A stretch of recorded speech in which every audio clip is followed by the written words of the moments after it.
आज south Africa के साथ पाकिस्तान का मैच है और 2 के साउथ अफ्रीका अच्छी खासी फॉर्म में है। पाकिस्तानी टीम के हवाले से भी कैप्टन कह रहे हैं कि हम बड़े पुरुमीद है कि हम कम बैक करेंगे। आपको लगता है पाकिस्तानी टीम कम बैक करेगी? जी, डिटरमिनेड तो नजर आ रहे हैं पाकिस्तानी फॉर अ चेंज और एक पॉजिटिव माइंडसेट के साथ भी वो कह रहे हैं कि वो जाएंगे इस मैच में जरूर। लेकिन ऑफ कोर्स जिस तरह हसन अली जो कुछ बेहतर बॉलिंग कर रहे थे, उनकी जो उनको बुखार हो गया है और ये भी रिपोर्ट्स हैं कि इमाम की फिटनेस पे भी क्वेश्चन मार्क्स हैं आज के मैच के लिए। तो एक्सपेक्टेड है कि शायद 2 चेंजेस हों, फखर जमान आ जाएं और शायद वसीम जूनियर आ जाएं या नवाज आ जाएं। तो अब पाकिस्तान के लिए जी डू और डाई मैच है, चारों मैच पाकिस्तान को जीतने हैं, बड़ी टफ इक्वेशन है। और दूसरी तरफ साउथ अफ्रीका जो है वो हर मैच में 350 और तकरीबन 400 रन बना रहे हैं और वो बहुत इंपीरियस फॉर्म में है। तो इसलिए कि बहुत ही टफ मैच है, बहुत ही टफ मुकाबला है। लेकिन बहरहाल क्रिकेट है, क्रिकेट का गेम में अपसेट्स भी होते हैं, सरप्राइजेस भी होते हैं। तो आई थिंक उम्मीद नहीं छोड़नी चाहिए। उम्मीद ही तो हम नहीं छोड़ते और ये उम्मीद ही तो हमें नहीं छोड़ती किसी काम का। शाद साहब, अब्दुल वाजिद मान साहब, वाइट बैकग्राउंड के साथ आप बैठे हैं, बहुत सी मुख्तलिफ निशानियां होती हैं हमारे मीडिया के अंदर ना, जो बैकग्राउंड होते हैं बड़े इंपॉर्टेंट होते हैं। सीइंग दिस, क्या आप अमन की ख्वाहिश है आपकी, आप चाहते हैं कि पाकिस्तान की टीम दोबारा से फतह की जानिब जाए? सफ़ेद रंग बड़ी बरकत का बाइस भी होता है, बरकत इसकी वजह क्या वजह है, क्यों बैठे हैं आज आप वाइट बैकग्राउंड के साथ, बताइए हमें। मैं तो चाह रहा हूँ बस पाकिस्तान सरेंडर करे और वापस आ जाए। रिशाद साहब ने तकरीबन सारा कुछ समराइज कर ही दिया है कि क्या क्या हालात हैं, कौन कौन प्लेयर्स आ सकते हैं। मैं थोड़ा सा बस बैकग्राउंड की तरफ, हमारे जो बिहाइंड द सीन्स हो रहा होता है, एक तो हमारी टीम खेल रही होती है, 11 लड़के आपके मैच खेल रहे होते हैं, लेकिन बहुत सी खबरें आ रही हैं जो टीम मैनेजर की आ रही हैं कि उनको वापस भेजा जा रहा है। फिर आपको याद होगा कि वर्ल्ड कप से थोड़ा टाइम पहले ही हमारे चेयरमैन भी चेंज हो गया था।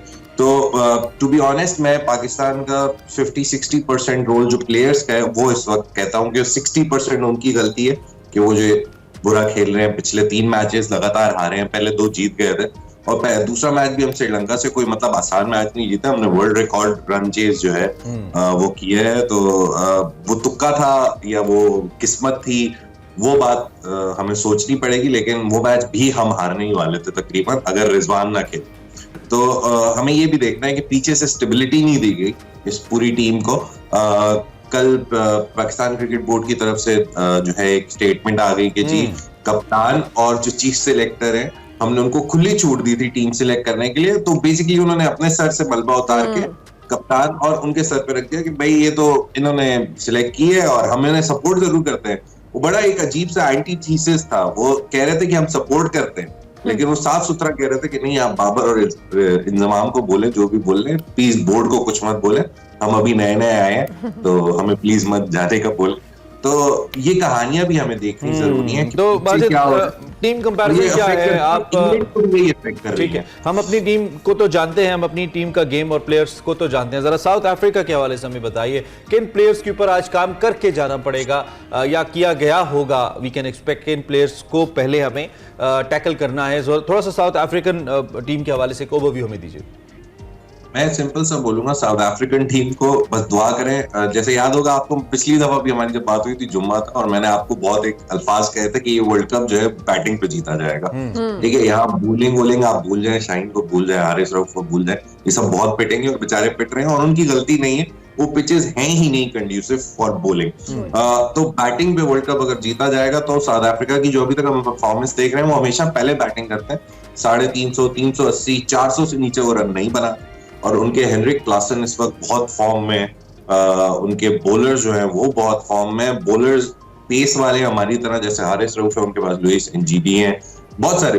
तो हेनरिक क्लासन से हमें डरना है। Quinton de Kock top of the order आके सेंचुरी पे सेंचुरी बनाए जा रहे हैं। तो या तो दुआ करें कि हम टॉस जीते और पहले बैटिंग करें, क्योंकि साउथ अफ्रीका का एक जो कंटिन्यूटी है वो टूटेगी और साउथ अफ्रीका जो है दूसरे नंबर पे बैटिंग करें, टॉस जीते और बैटिंग कर लें। ठीक हो गया। अब रिशाद महमूद साहब, जिस तरह से अब्दुल माजिद ने भी बात की, आप उससे एग्री करते हैं कि जो कंडीशंस हैं वो बॉलर्स के लिए उतनी सूटेबल नहीं है, पिचेस इतनी सूटेबल नहीं है, जबकि बैटिंग के लिए, बैटर्स के लिए ये जो मैच है या ओवरऑल ये टूर्नामेंट है ज़्यादा हेल्पफुल है?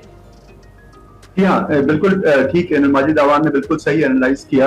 और आप देखिए कि ये भी एक बात आ रही है, एक कंपनी है उसने सर्वे किया इंडिया में, तो उन्होंने कहा कि ज्यादातर वर्ल्ड कप के मैचेस बोरिंग हो रहे हैं क्योंकि इतने वन साइडेड हो रहे हैं। तो बहुत ज्यादा क्लोज मैचेस नहीं हुए इस वर्ल्ड कप में। उसकी वजह यही है कि बैटिंग विकेट्स हैं और इतने बड़े बड़े स्कोर्स टीम कर रही है अगर पहले बैटिंग करते हैं तो उसमें यह कि बहुत ज्यादा लॉप साइडेड गेम्स हो रहे हैं जिसमें इतना मजा नहीं आ रहा है। लेकिन मैं समझता हूँ कि साउथ अफ्रीका की बैटिंग वाकई बहुत अच्छी है। क्लासन है और डिकॉक है, मार्करम है, बहुत जबरदस्त फॉर्म में 15-15 छक्के इन लोगों ने मारे। लेकिन मैं समझता हूँ कि स्पिन पे चेज करने में अभी भी साउथ अफ्रीका पे क्वेश्चन मार्क्स हैं। और मैं समझता हूँ कि इसमें एक चांस है, बिल्कुल माजिद ने सही कहा, कि अगर पाकिस्तान पहले बैटिंग करे और एक डिसेंट स्कोर करे तो वो साउथ अफ्रीका को कंटेन कर सकते हैं थ्रू देयर स्पिन। लेकिन ये बहुत जरूरी है कि पाकिस्तान की फील्डिंग बहुत अच्छी हो। देखिए पिछले मैच में भी बहुत ऑर्डिनरी ग्राउंड फील्डिंग थी, कैचेस भी गिराए और फील्ड प्लेसिंग भी बहुत ऑर्डिनरी थी, तो वो चीजें इंप्रूव करना पड़ेंगी। आई होप पाकिस्तान ने वर्क किया हो उस पे।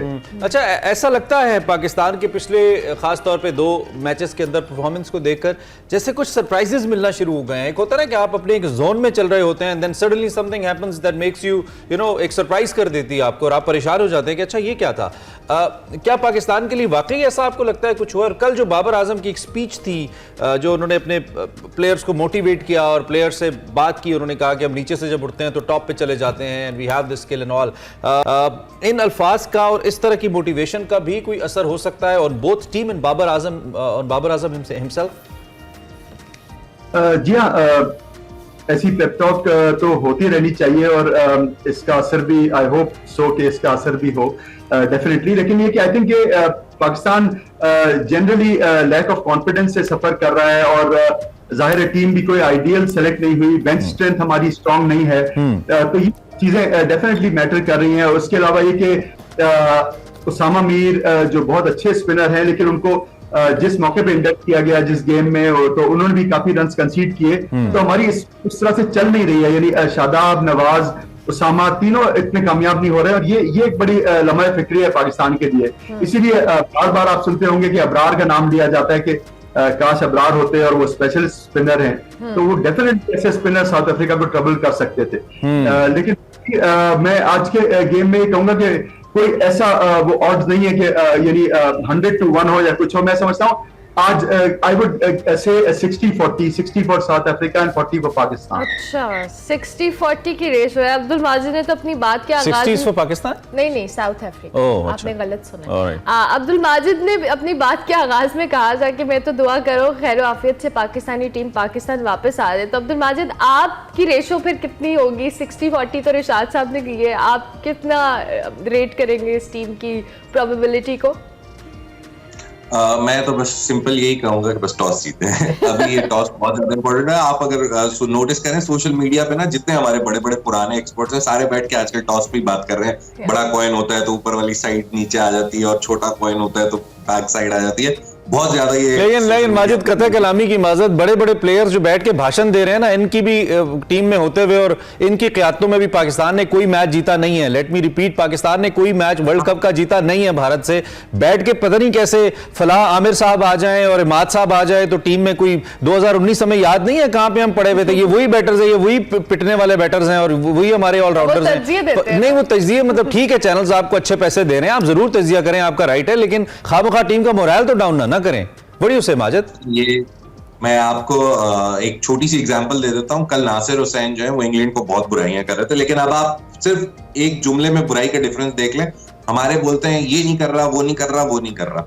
नासिर हुसैन ने सिर्फ कोई 5 या 6 जुमलों में पूरे इंग्लैंड क्रिकेट जो है उसको खोल के रख दिया कि हमेशा ईसीबी जो है वो टूर्नामेंट्स को जो है या एक्सपर्ट्स जो है वो टूर्नामेंट को बुरा कहते हैं। 100 हो गई, नया फॉर्मेट अप्लाई कर दिया, इसलिए 50 ओवर क्रिकेट नहीं समझ पा रहे और काउंटी खेलते हैं इसलिए नहीं समझ पा रहे। T20 वो कहते हैं इंडिया भी तो खेल रहा है, इंडिया दुनिया की सबसे बड़ी IPL T20 लीग कराता है, वो क्यों अच्छा खेल रहे हैं। तो वो बेसिकली उनका ये कहने का मकसद था कि बहाने ढूंढ के आप प्लेयर्स को, तो उन्होंने एक पूरा बड़ा अच्छा जो वो एक्सरे होता है ना ECB का, वो 5-6 जुमलों में कर दिया। हमारे क्रिकेटर्स इससे कासिर है क्योंकि उन्होंने पूरी जिंदगी पैसों के पीछे या तो भागे या फिर वो फेम के पीछे भागे। उन्हें क्रिकेट जो है वो रोड टू समथिंग एल्स था।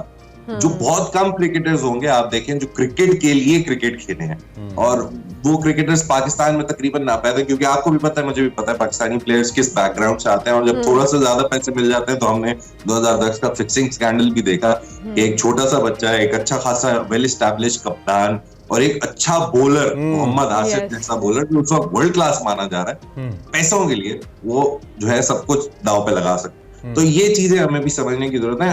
जहां तक सिर्फ एक आखिरी बात कहूंगा, जो ये पेप टॉक की बात हो रही है बाबर की, ये एक पीआर जो स्टंट है ये हमें खत्म करना होगा। ये पहले भी हुआ था, आपको याद होगा T20 वर्ल्ड कप में भी हर मैच से पहले, हर मैच के बाद एक पेप टॉक बाबर की दिखाई जा रही थी। नवाज पिट गया और नवाज तू मेरा प्लेयर है। To be very honest, these things are very secretive dressing room में, और किसी का ना अलाउ होना is there for a reason कि आप किसी को। वैसे नवाज नाम के लिए तो वक्त अच्छा चल रहा है, मैं नवाज प्लेयर के बारे में तो नहीं कह सकता, बट नवाज नाम के लिए वक्त अच्छा चल रहा है। मैं कह रहा हूं कि अगर आप पीआर पर्सपेक्टिव से कर रहे हैं तो गिव हिम अ स्क्रिप्ट कि यार ये बोल, अपने आप से मत बुलाएं, बिकॉज़ बाबर वो बड़ा मुश्किल हो जाता है। हाँ, वो पीआर की जो बहुत बड़ा हॉलीवुड एक्टर नहीं है, उसको 4-5 लाइनें दें कि बेटा तू ये बोल, हम तेरे को करेंगे, क्योंकि उसमें वो बहुत सी ऐसी बातें बोल जाता है which he can not back up बाद में, और वो फिर पीआर अच्छे होने से पीआर नाइटमेयर में कन्वर्ट हो जाता है। यार नाइटमेयर में कन्वर्ट हो जाता है। इसलिए बस अच्छी बातें उसको 4 बता के बोले ये बोल स्क्रिप्टेड चीजें देनी चाहिए। रिशाद साहब, अब्दुल माजिद कह रहे हैं अच्छी बातें बाबर को बताएं कि वो यही बोलेंगे पेप टॉक में। ऑब्वियसली ये जो पीआर की बात कर रहे हैं, बहुत सारे हम सोशल मीडिया हैंडल्स के ऊपर इस तरह के बहुत सारे इमेजेस देखते हैं जो बाबर आजम को करने के हवाले से या दीगर चीजों को करने के हवाले से पोस्ट कराई जाती है। इनफैक्ट चाहे वो पीसीबी कराता है, किसी कैप्टन की पीआर टीम कराती है, we don't know about it, but still आपको लगता है कि इस तरह की पीआर एक्टिविटीज से प्लेयर की परफॉर्मेंस पे या ओवरऑल टीम की जो सीक्रेटिव एक चीज है उस पर फर्क पड़ता है?